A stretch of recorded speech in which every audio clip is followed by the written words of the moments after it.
নমস্কার, আমার অ্যাস্ট্রো জয়ন্তী 1M চ্যানেলে সবাইকে স্বাগত। আজ বলবো শুক্রবারের ক্রিয়ার মাধ্যমে 12টি রাশির লক্ষ্মী লাভ।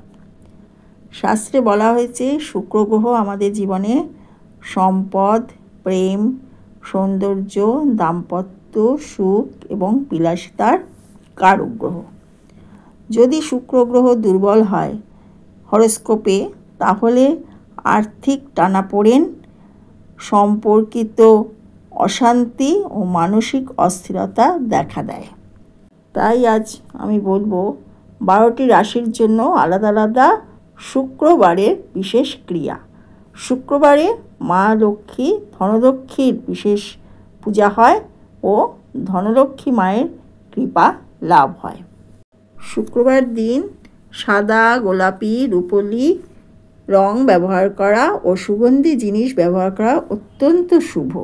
এবার আসুন জেনে নেওয়া যাক 12টি রাশি কী উপায়ে মা লক্ষ্মীর কৃপা লাভ করবে। 12টি রাশির জন্য শুক্র গ্রহের শুক্রবারের ক্রিয়ার মাধ্যমে ধনলক্ষ্মী কৃপা লাভ করবেন। প্রথমে হলো মেষ রাশি। মেষ রাশি শুক্রবার সাদা ফুল ও দুধ দিয়ে মা ধনলক্ষ্মীর পূজা করুন, এতে আপনাদের আর্থিক উন্নতি হবে। তারপরে বলবো বৃষ রাশি। শুক্র আপনার লগ্নপতি, রাশিপতি, লর্ড।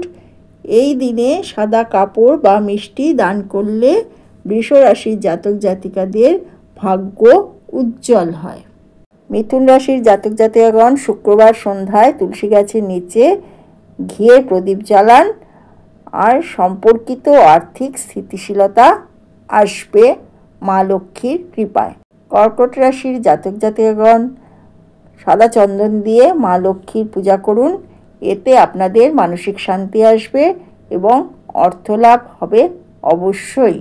সিংহ রাশির জাতক জাতিকাগণ শুক্রবার রাতে দুধে চিনি মিশিয়ে তা চাঁদের আলোয় রেখে পরদিন সকালে পরিবারে ভাগ করে নিন, এতে প্রেম ও সৌভাগ্য আসবে এবং অর্থলাভও হবে। এবার বলবো কন্যা রাশির কথা। সাদা চাল ও মিষ্টি দরিদ্রকে দান করলে শুক্র গ্রহ শক্তিশালী হবে এবং মা ধনলক্ষ্মীর কৃপায় ঋণ মুক্তি হবে এবং ধনলাভও হবে প্রচুর। তুলা রাশির অধিপতি হলেন শুক্র। শুক্র গ্রহকে শুভ করতে আপনারা মা লক্ষ্মীকে গোলাপ ফুল দিয়ে শুক্রবার পুজো করুন, এতে আপনাদের দাম্পত্য সুখও আসবে এবং অর্থও আসবে প্রচুর। এবার বলবো বৃশ্চিক রাশির কথা। শুক্রবার রাতে রূপোর পাত্রে জল ভরে রাখুন শোবার আগে, সকালে তা যে কোনো গাছে দিন। সম্পর্কের অশান্তি, যে আপনাদের সংসারে অশান্তি, স্বামী স্ত্রীর মধ্যে অশান্তি, সেই অশান্তি দূর হবে এবং অর্থপ্রাপ্তিও হবে মা ধনলক্ষ্মীর কৃপায়। এবার বলবো ধনুরাশির কথা। ধনুরাশি শুক্রবার দিন সাদা মিষ্টি ছোটদের মধ্যে বিলিয়ে দিন, এতে আপনাদের সৌভাগ্য ও অর্থপ্রাপ্তি হবে। এবার বলবো মকর রাশির কথা। শুক্রবারে সাদা রঙের কাপড় পরে প্রদীপ জ্বালান, ব্যবসা ও চাকরিতে অবশ্যই উন্নতি আসবে। এবার বলবো কুম্ভ রাশির কথা। কুম্ভ রাশির জাতক জাতিকাগণের হরোস্কোপে যদি শুক্র গ্রহ খারাপ থাকে, অশুভ থাকে, তাহলে শুক্রবার দিন গরিবকে সাদা দুধ ও দই দান করুন, এতে আপনাদের আর্থিক সাফল্য আসবেই আসবে। মীন রাশির জাতক জাতিকাগণের শুক্র গ্রহ যদি অশুভ থাকে, তাহলে শুক্রবার রাতে শঙ্খে জল ভরে মা লক্ষ্মীর সামনে রাখুন, পরের দিন সকালে সেই জল পরিবারের সকলের মাথায় ছিটিয়ে দিন, এতে আপনাদের পরিবারের শান্তি, সুখ, অর্থ সকলই আসবে প্রচুর। শুক্রবার দিন ধনলক্ষ্মী পুজো করবার জন্য কি করবেন? ভোরে উঠে স্নান সেরে পূর্ব দিকে মুখ করে প্রদীপ জ্বালাবেন। একটি রূপোর বা মাটির পাত্রে জল নিন, তার মধ্যে কিছু সাদা ফুল, কিছুটা চিনি ও একটু দুধ মিশিয়ে ধনলক্ষ্মীর দেবীর সামনে রাখুন ও জপ করুন ওং হ্রিং শ্রীং লক্ষ্মীদেব্যই নমঃ এই মন্ত্রটি অন্তত 11 বার জপ করুন।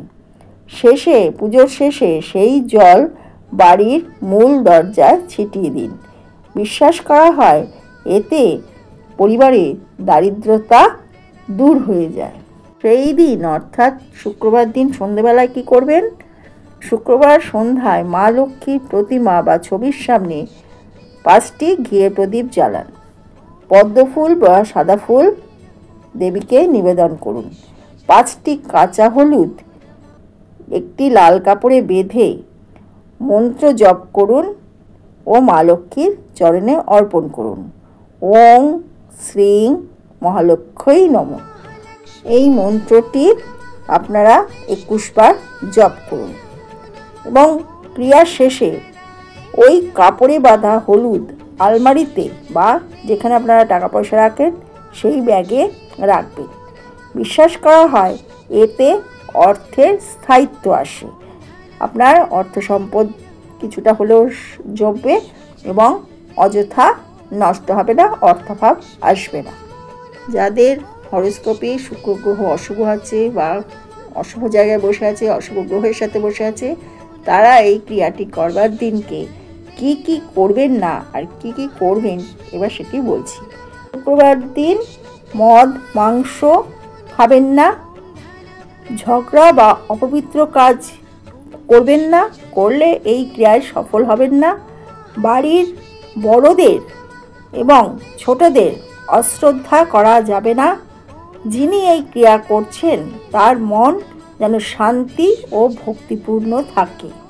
যিনি এই ক্রিয়াটি করবেন তার মন শান্ত এবং ভক্তিপূর্ণ থাকা একান্ত জরুরি। শুক্রবারে রাশি অনুযায়ী এই সহজ টোটকা বা ক্রিয়া নিয়মিত করলে সংসারে ধনপ্রবাহ বাড়ে, আর্থিক সমস্যা দূর হয় ও মা লক্ষ্মীর আশীর্বাদ লাভ হয়। আপনাদের যদি ভিডিওটি ভালো লাগে তবে লাইক ও শেয়ার ও সাবস্ক্রাইব করতে ভুলবেন না। পরের ভিডিওতে আবার দেখা হবে। ততক্ষণ পর্যন্ত দেবী লক্ষ্মীর কৃপা আপনাদের জীবনে বিরাজ করুক। ধন্যবাদ, নমস্কার।